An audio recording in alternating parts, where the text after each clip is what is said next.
بسم اللہ الرحمن الرحیم۔ اگلی بات، قبولیت دعا کے جو اوقات ہیں وہ کیا ہیں؟ قبولیت دعا کے ان اوقات کا بھی خیال رکھیے، کیونکہ ہوتا یہ ہے کہ ہم بعض اوقات ان اوقات کا خیال نہیں رکھتے۔ ویسے میں آپ کو بتاؤں، وہ رب رحیم ہے، وہ رب مہربان ہے، وہ ہماری سنتا ہے، وہ ہر وقت سنتا ہے، لیکن اگر آپ ان چیزوں کا اہتمام کر لیں تو آپ کی قبولیت کے زیادہ امکانات پیدا ہو جاتے ہیں۔ تو سب سے جو زیادہ دعا قبول ہوتی ہے تہجد کے وقت میں، کیونکہ اس وقت اللہ تعالیٰ آسمان دنیا پہ تشریف لے آتے ہیں۔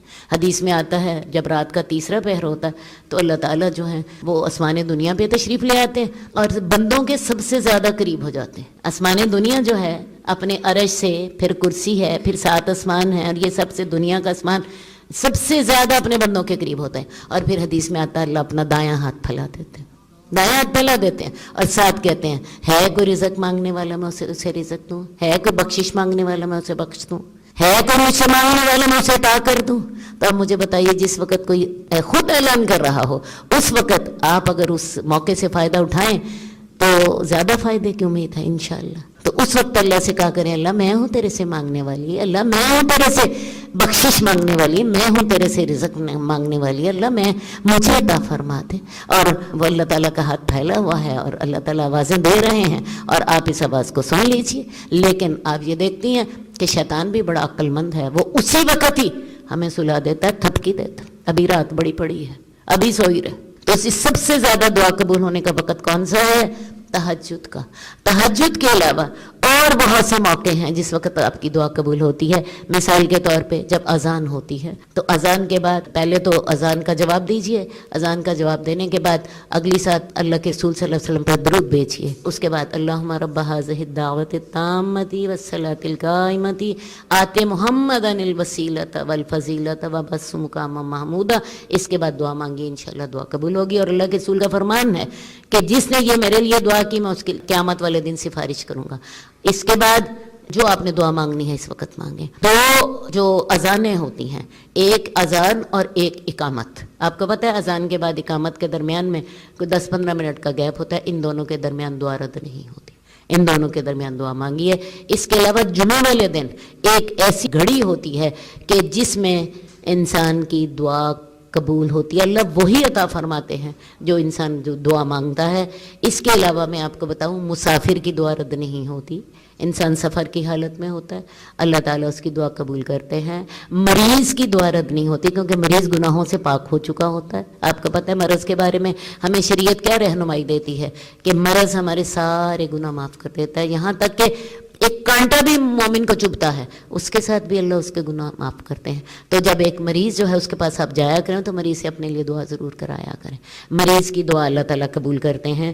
اس کے علاوہ میں آپ کو بتاؤں والدین کی دعا اپنی اولاد کے حق میں بہت قبول ہوتی ہے۔ اپنے والدین کی خدمت کیجئے، ان سے دعائیں لیجئے۔ اس کے علاوہ نماز کے اندر اللہ سے دعا کیجیے۔ ہمارے لوگوں کا طریقہ یہ ہے، نماز سلام پھیر لیتے ہیں، السلام علیکم ورحمۃ اللہ، السلام علیکم ورحمۃ اللہ، اور دعائیں کرنے لگ جاتے ہیں۔ حالانکہ نماز کے اندر آپ اللہ کے حضور میں ہوتے ہیں، اللہ نے آپ کو خود بلایا ہوتا ہے اپنے دربار میں، اور اس وقت اللہ آپ کی طرف متوجہ ہوتا ہے، اللہ اپنے چہرے کے ساتھ آپ کی طرف متوجہ ہوتے ہیں جب آپ سجدہ کر رہے ہوتے ہیں۔ تو نماز میں 6 جگہیں ایسی ہیں جہاں پہ آپ دعا کر سکتی ہیں۔ سب سے پہلے دیکھیے، جب آپ نماز کا آغاز کرتے ہیں آپ اس وقت اللہ سے دعا کر رہے ہوتے ہیں، اللہم باعث بینی و بین خطایا کما باعدت بین المشرق والمغرب، دعا ہے کہ نہیں؟ بہترین دعا۔ اس کے بعد آپ اگلی دعا کرتے ہیں اعوذ باللہ من الشیطان الرجیم۔ ہاں، اس کے بعد سورہ فاتحہ میں دیکھیے آپ دعا کرتی ہیں اہدنا الصراط المستقیم۔ اس کے بعد آپ جب آمین کہتی ہیں اسی دعا پر آپ آمین کہہ رہی ہوتی ہیں۔ اس کے بعد میں آپ کو بتاؤں، آپ جب کرتی ہیں 2 سجدوں کے درمیان دعا کا موقع ہے، اللہم اغفر لی ورحمنی واہدنی وعافنی وارزقنی واجبرنی ورفعنی۔ اس کے بعد سجدے کے اندر دعا کیجئے۔ اللہ کے رسول صلی اللہ علیہ وسلم کا فرمان ہے کہ سجدے میں انسان اللہ کے سب سے زیادہ قریب ہوتا ہے، اللہ اپنے چہرے کے ساتھ اس کی طرف متوجہ ہوتا ہے۔ میں نے جب یہ حدیث پڑھائی تو میں کانپ کے رہ گئی، اللہ ہم سجدہ کر رہے ہیں، تو اپنے چہرے کے ساتھ ہماری طرف متوجہ ہے اور ہمارا دماغ بازاروں میں گھوم رہا ہے۔ سوچیں ذرا کتنی سخت انسان کی یہ اللہ کی توہین ہے، نعوذ باللہ کہ اللہ تو ہماری طرف سامنے متوجہ ہو اور ہماری توجہ بازاروں میں پھر رہی ہو، سوچنے والی بات۔ تو اللہ تعالیٰ اس وقت انسان پر اپنے چہرے کے ساتھ متوجہ ہوتے ہیں، اپنی رحمت کے ساتھ متوجہ ہوتے ہیں۔ تو اس وقت اللہ سے دعا کیا کیجئے، فرض ہو یا نفل ہو۔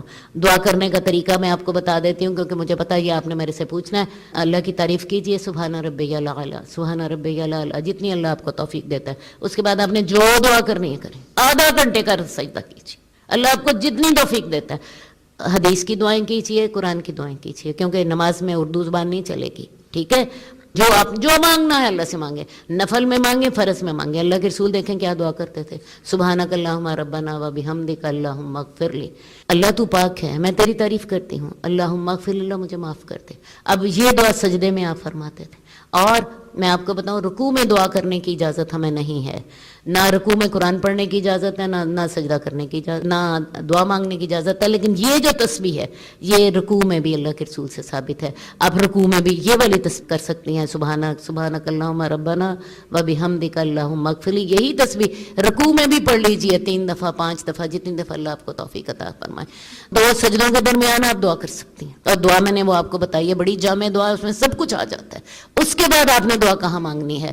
تشہد کے بعد آپ نے جب تشہد پڑھ لیا، اللہ کے رسول پہ درود بھیج لیا، اس کے بعد جتنی دل چاہتا ہے دعائیں مانگے۔ ہم عام طور 2 دعائیں مانگتے ہیں، ربی جعلنی مقیم الصلاۃ ومن ذریتی ربنا وتقبل دعا، ربنا اغفر لی ولوالدی وللمؤمنین یوم یقوم الحساب۔ اس کے ساتھ 10 دعائیں اور کر لیجیے، اس کے ساتھ 20 دعائیں اور کر لیجیے، چاہیں تو ان 2 کو چھوڑ دیں تو اور کر لیں، چاہیں تو ان دونوں کے ساتھ ملا لیں۔ تو یہ پوری نماز آپ کی دعا ہے۔ کبھی آپ نے سوچا پہلے؟ سوچا کہ نہیں سوچا؟ تو یہ سارے موقع دعا کے ہیں، اسی لیے پھر ہوتا یہ ہے ہمارا نماز میں دھیان نہیں ہوتا۔ نماز ہم پڑھ رہے ہوتے ہیں، زبان ہماری بول رہی ہوتی ہے، دل ہمارا بازار میں ہوتا ہے۔ تو یہ دعاؤں کے یہ جگہیں میں نے آپ کو بتائی ہیں۔ دعا کا نماز کا آغاز دعا سے ہے، اعوذ باللہ من الشیطان الرجیم دعا ہے، ایاک نعبد و ایاک نستعین دعا ہے، آمین آپ کہتی ہیں، اسی دعا پر ہی آمین کہہ رہی ہوتی ہیں۔ اس کے بعد سجدے میں دعا کیجئے، رکوع میں دعا کیجئے، 2 سجدوں کے درمیان دعا کیجئے، سلام پھیرنے سے پہلے دعا کیجئے۔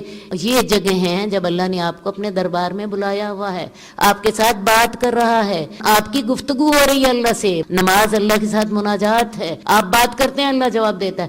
اس موقع کو آپ مس کر دیتی ہیں، اور اس کے بعد السلام علیکم جب کر لیتی ہیں تو اس کے بعد سارے لوگ دعائیں کرنے لگ جاتے ہیں۔ میں اس سے آپ کو روکتی نہیں ہوں، فرضوں کے بعد بھی دعا قبول ہوتی ہے، پہلے نماز پڑھیے پھر دعا کر لیجئے، لیکن یہ وہ دعا کریں جو کہ آپ نے اردو میں کرنی ہے، سمجھ آئی؟ عربی میں جو کرنی ہے، اپنے جو دل کے ساتھ آپ نے کرنی ہے، نماز کے اندر دعا کیجئے۔ یہ موقع ہیں۔ اس کے علاوہ میں آپ کو 2-3 باتیں اور بتا کے اپنی بات ختم کر دیتی ہوں۔ بارش کے دوران دعا کیجئے، زمزم پیتے وقت دعا کیجئے، کیونکہ حدیث میں آتا ہے کہ زمزم پیتے وقت جو بھی دعا کرے اللہ قبول فرماتا ہے، جس نیت سے آپ زمزم پیتی ہیں دعا قبول ہوتی ہے۔ اس کے علاوہ افطاری کے وقت کی دعا اللہ قبول کرتے ہیں۔ جس وقت آپ افطاری کرتی ہیں اس سے افطاری سجا لیں، کوئی 10 منٹ دعا کے رکھیں، بچوں کو عادت ڈالیں، آپ خود دعا کرائیں، بچے سارے آمین کہیں، یا کوئی بچہ دعا کرائے آمین آمین کہیں۔ ذی الحج کے ایام میں 10 ایام میں دعا بہت قبول ہوتی ہے، اور خصوصاً عرفہ کو، میں نے آپ کو بتایا عرفات کے میدان میں، عرفات کے دن میں۔ اس کے علاوہ قبلہ رخ ہو جائیں دعا کرنے کے لیے۔ اور پھر سب سے بڑی بات یہ ہے کہ باپ کی دعا اپنی اولاد کے لیے، روزے دار کی دعا، اللہ روزے دار کی دعا قبول کرتا ہے، اور اللہ تعالیٰ مسافر کی دعا قبول کرتا ہے۔ تو اصل بات یہ ہے ان چیزوں سے فائدہ اٹھائیں، اللہ ہمیں دعا کرنے کی توفیق دے۔ وہ دینے والا ہے، وہ ہر وقت دیتا ہے، وہ بغیر مانگے بھی عطا فرماتا ہے، لیکن ہمیں لینے کا سلیقہ تو آنا چاہیے نا۔ اللہ تعالیٰ ہمیں لینے کا سلیقہ سکھا دے، آمین یا رب العالمین برحمتک یا ارحم الراحمین، آمین۔ جئنا إلى الدنيا كي ندعو إلى الله لننشر الخير في الكون الذي حارى ونرسل العطر من روض الهدى الزاهي ويشرق السلم أنوارا وأنوارا جئنا إلى الدنيا كي ندعو